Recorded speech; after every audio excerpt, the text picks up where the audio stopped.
Hey guys, and welcome to the Working Money Channel. So I don't know if you guys saw this. This was released from A&B Crypto just within the last hour as of the time of this recording, retweeted out by Kenwood Capital here. This is Do Kwon talking about Luna in a 2021 interview, and he's talking here about some kind of kill switch that they had. Listen to this. What Protocol Armageddon is that's a kill switch. So whenever we feel like we're no longer in a position to be able to best serve the community, we pull the trigger and 24 hours we're gone. We burn all of our assets, we cut all of our ties, and it's nothing.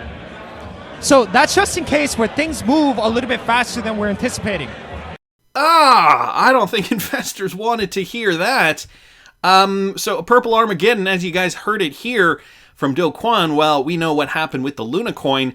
Of course, this has now triggered talk around the world, and especially in the United States, about regulatory clarity, and specifically now with regards to stablecoins. We've got the market here, Bitcoin trading at about $30,500, actually looking fairly positive right now. We are still holding this level of support, have been since early May, since May 9th. So haven't really seen that much movement, no real volatility for the crypto space. Altcoins are following, like XRP right now, trading at about 42.5 cents. You guys can see there that formation there looking very, very similar, although it does look like a bearish pennant. So, could be that there is more movement to the downside to be had. However, if you guys caught the video I did yesterday, Kevin O'Leary went on the record and said he thinks that crypto won't actually trigger a market bottom and that it's going to be some other sector. However, he does say, the bottom is close for, entire markets around the world, but we're not at the bottom yet. If you guys didn't catch that video, I will link it up here in the top right-hand corner for you. However, here we have former BlackRock manager. This is Ed Dowd. I don't know if you guys have caught some of his interviews. He has been making the rounds, and he's very critical on the economy and on what the powers that be have in store for us. Now, keep in mind, he is a former BlackRock portfolio manager. So he used to work at BlackRock. And I'm not going to play you guys the clip, but I will link this in the description. I'm going to read you guys a little bit of what he has to say. Here's an Ed Dowd quote. "You just have to understand that the central bankers and politicians have bankrupted the world. And a lot of the things we're going to see in the media are distractions to cover that up. And the beer flu was a convenient excuse to cover up the implosion of the credit system. So a lot of things you see in the news are distractions." He says most recently there is another virus that they're talking about. I don't know if I should say this word or not. I don't know what the YouTube algorithms are going to think about that. So if you guys are looking at the screen, that's what I'm talking about there. They're going to try to gin it up. I suspect they're going to try to lock down the economy right before the elections. So in the United States, there are going to be midterm elections, and Ed Dowd is not feeling too optimistic about what they're going to try to do before the elections. You have to also think about what's happening with, and then they get into some political, medical stuff that I'm not going to talk about here. But he does say this next one is where it really gets good, or perhaps not good, but he really lays it out. So he talks about deflation of assets, out of control inflation, supply chain breakdowns, Green New Deal policies that fail to address pressing issues. Ed Dowd says the Fed will say they're fighting inflation and maybe raise interest rates one or two more times, but they're making a huge policy error and they can't raise rates. They're trapped. And that's why a new monetary system is coming. And this is all smoke and mirrors. And there's going to be all sorts of explanations as to why the economy is collapsing. So Ed Dowd says, there still is a collapse that is looming, and that we are going to be ushering in a new financial system. CBDCs are obviously going to be central to this.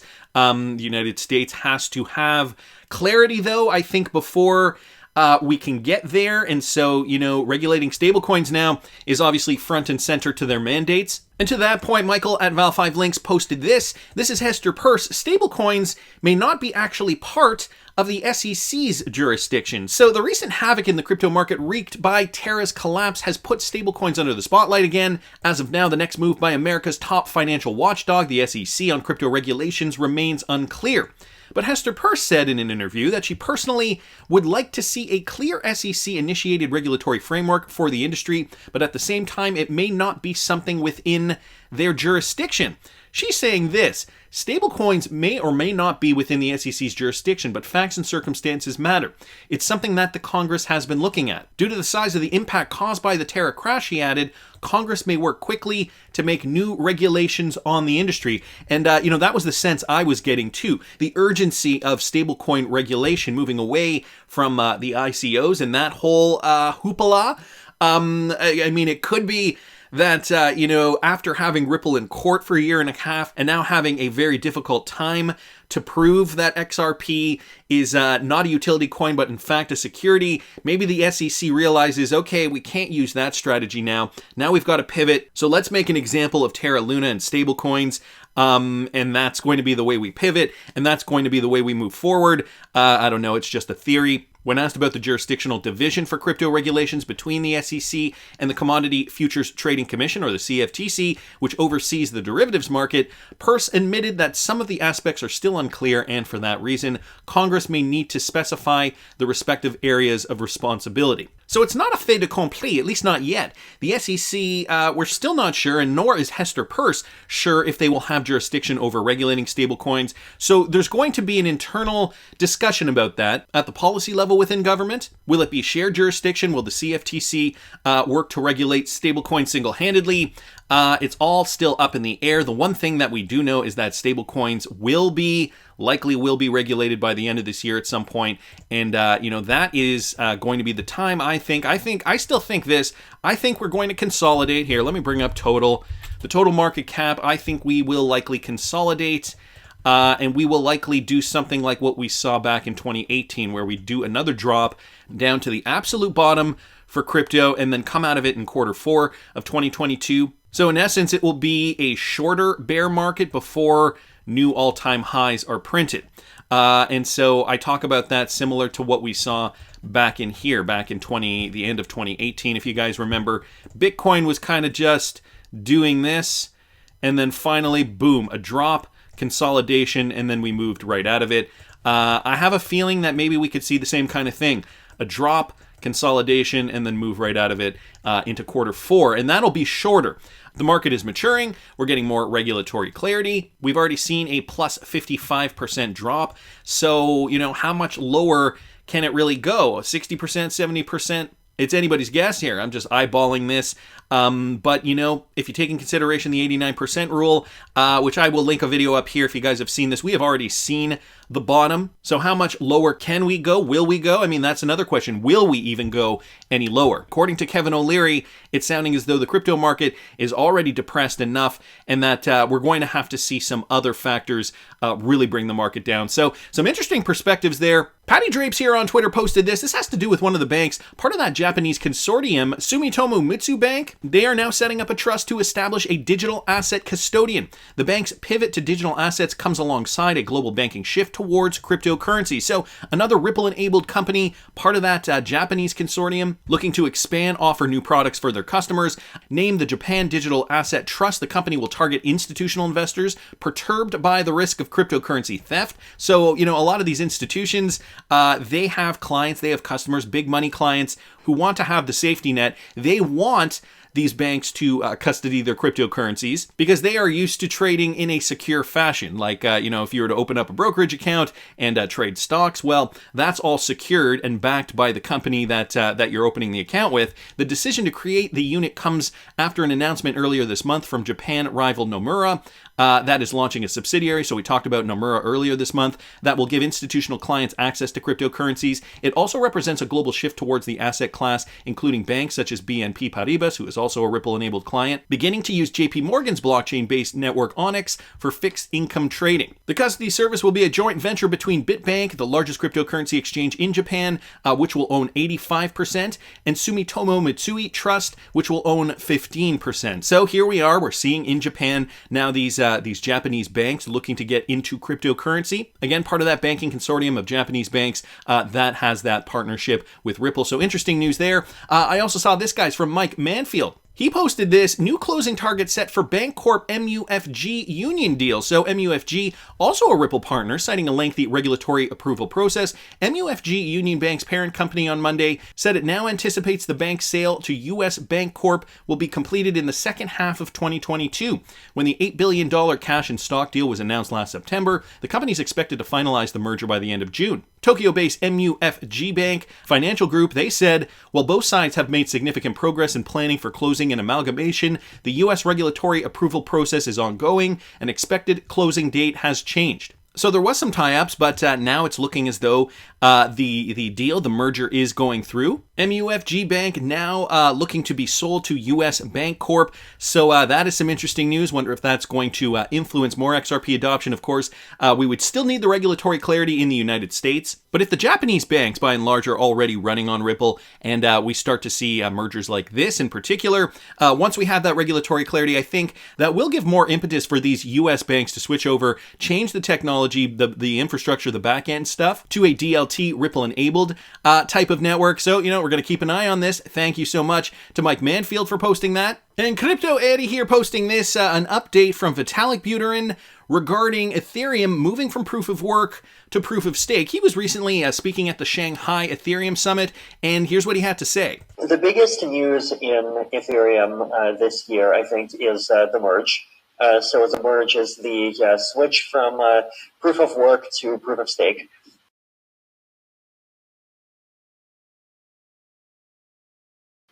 We have been working on switching to proof of stake for almost since the Ethereum project began, and we've been working on proof of stake for about 7 years now. But finally, all of that work is coming together. If everything goes well, then the likely plan is for the merge to happen in the summer. So I know Justin a few days ago suggested that August is a possible date for the merge to happen. If there are no problems, then the merge will happen in August. But of course, there's always a risk of problems. There's also a risk of delays. And so September is possible, and October is maybe possible as well. But the merge is at this point looking like it's very close to happening. So Ethereum will finally become a proof of stake network. Okay, interesting update here from Vitalik Buterin, looking to merge by the summer, but, in typical Vitalik Buterin fashion, he sounds a little iffy, a little sketchy about the dates and the timeline. Could be September, could be October. We really still don't know. The funny thing, though, is that they're planning on doing this. They're planning on completing this merge in the midst of the XRP Ripple lawsuit, when the entire cryptocurrency industry, at least in the United States, is hinging on this decision in a lot of ways. And so, some on crypto Twitter were saying, wow, the balls on these guys. Look at how confident they are, despite the fact that there really is still no official regulatory clarity in the US. Yet they are going about the merge, and, some are suggesting, of course, this has to do with their relationship with the SEC. Otherwise, how else could they have this confidence and kind of plow ahead and move through? So that's interesting. I also saw this guy's from John Deaton, and for those of you guys wondering about this, John Deaton, I think, clears it up and gives us a nice synopsis. I'm going to answer this question because so many people have the same question, and more importantly, some people have taken shots at the judge because she has allowed the case to go on for so long. So, seeing this kind of thing angers us. And, considering how much information the XRP community in particular is uncovering with regards to consensus, the Ethereum Foundation, the SEC, all the links there with Sullivan Cromwell, Jay Clayton, of course, is implicated in this, Gary Gensler, it runs very, very deep. And so John Deaton is saying, I'm getting so many questions about why the judge is actually allowing this to happen. He says the fact is that evidence hasn't been presented to the court yet. The evidence gets presented in the summary judgment briefs. Each side will tell the judge what the indisputable facts are. That is why Ripple is seeking a motion to compel to force the SEC to admit certain facts. After summary judgment, though, is filed, then the court decides the case. So guys, we still have to wait for summary judgment. The judge hasn't dismissed the case based on the conflicts and corruption claims because Ripple hasn't filed a motion to dismiss based on those claims. So everything has to happen in court first in order for the judge to officially say yes, no. We can't confuse evidence presented on Twitter and YouTube as evidence before the court, so I agree the SEC hasn't proven anything yet, but it will try to prove XRP as a security when it files its summary judgment brief. So that's his explanation on this. You know, I don't doubt, though, for an instant that Ripple's lawyers have been scouring Twitter and have been finding information based on what the XRP community has been discovering. So, you know, all things aside, the judge letting this go on for as long as it has been going on. Once summary judgment comes, that is going to be the day of reckoning. That is going to be, you know, the day when we know for a fact how the judge feels about this based on all the evidence. And so, I mean, I'm just hoping Ripple's lawyers at this point have been going through Twitter, which I feel like they have been. I mean, we have Stuart Alderati, Ripple's in-house counsel, on Twitter fairly regularly. So I think it would be remiss if they didn't utilize some of this evidence, even if they had to research further to put in their briefs to file to the court. So anyway, just there, an explanation from John Deaton. And then we have this, guys, from Stéphane Hubert. So here's another guy, Bruce Fenton, that Stéphane Hubert has found on Twitter.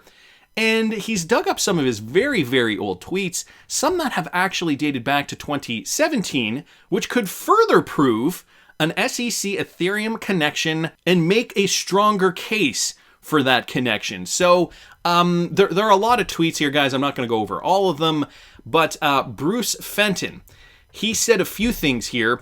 Let me go to this one. Proof of stake doesn't change anything. What the SEC cares about is the definition under the Securities Act. Now, he was mentioning this back in July of 2018, way before the Ripple SEC lawsuit. The SEC isn't going to let the ICOs fly. There will be actions brought for a while. It's not a false dichotomy, and you don't have to support the SEC, but the reality is that U.S. law is important and has massive effects on markets. While complying with the SEC rules won't make them legit, there will still be many scams. The concept is great, but it will still be indeed a scam fest, just like the last ICO wave, only wrapped in regulation.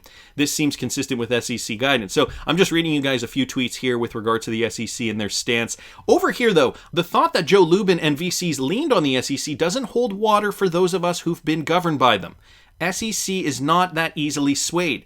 So here it sounds like he's defending the Ethereum and saying that, no, there's no connection here. It's not that they leaned on them. That doesn't hold water. The SEC isn't easily swayed. They deal with far more powerful people than crypto folks. More likely, they explained how Ethereum works and SEC correctly interpreted the law. I've had to follow SEC regulations for many years. He goes on to say Ethereum is not a security by the definition of the law. What we call centralized in crypto is very different than something like a company. It's not because of foul play that the SEC did this. It's because it's truly not a security. Now, he again was stating that back in September of 2018. Considering what we know today, I think it's very apparent that Ethereum is a security. So why would it be that way back then, way back at that time, he was already starting to defend Ethereum on Twitter? And who is this guy, Bruce Fenton, anyway? So it's interesting. Stéphane Hubert bringing up a treasure trove of tweets. So there's a lot here, guys. Again, I will link this in the description. Watch this. Stéphane Hubert, another one. SEC didn't make the Ethereum decision based on some special favor deal. The SEC has been dealing with the likes of Goldman Sachs for years. A handful of VCs are not going to influence regulations, or rather regulators, other than through education. That's exactly what was done. Ethereum is not a security. So another tweet here from June of 2018.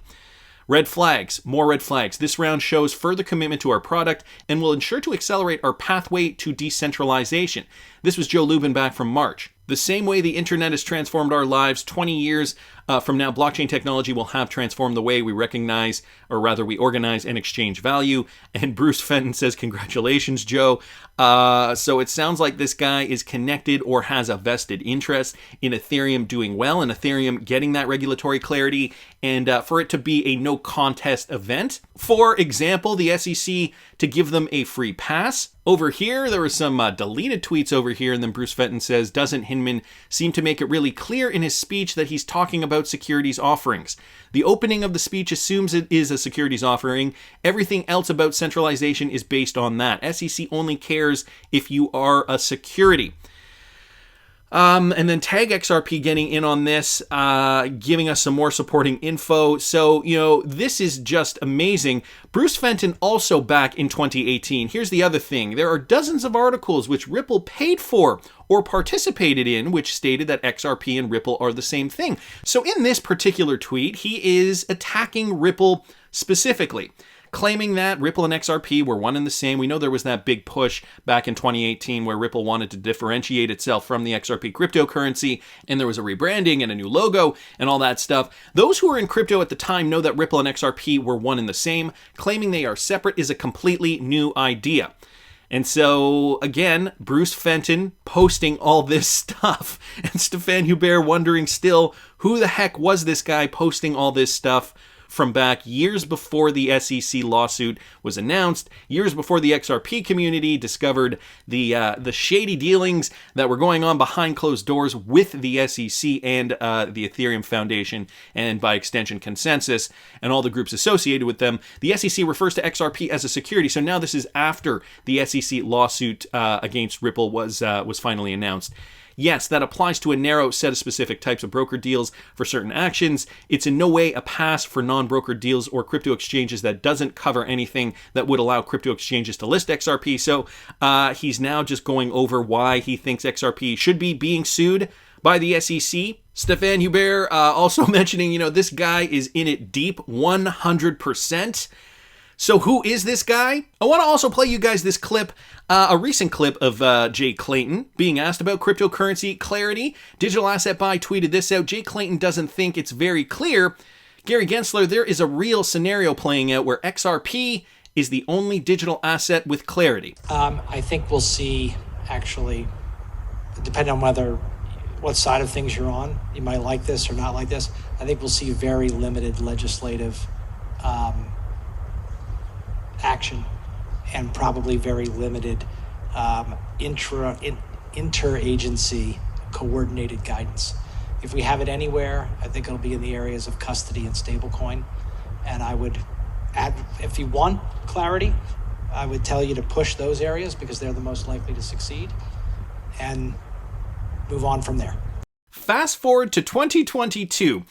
And despite the fact that we have all these old tweets from Bruce Fenton and, connections with Ethereum, the SEC, the lawsuit being now brought down on Ripple back in 2020, the current Luna crash has now shifted gears for American regulators. And Jay Clayton is saying, the scenario is playing out maybe a little different. We might get clarity for stablecoins first, but by no means are we going to get clarity for the entire industry. But there's one cryptocurrency and one company standing behind that cryptocurrency, namely Ripple, that is in court today. And the verdict for that cryptocurrency particularly will become clear first. And this is what Digital Asset Buy is insinuating with this post. Anderzel just agreeing suing XRP was likely a gift in disguise, no matter the underlying motive. Real XRP Boy here saying, was just going to say the same. Legislation seems like it's ages away. Not sure why, but it is what it is.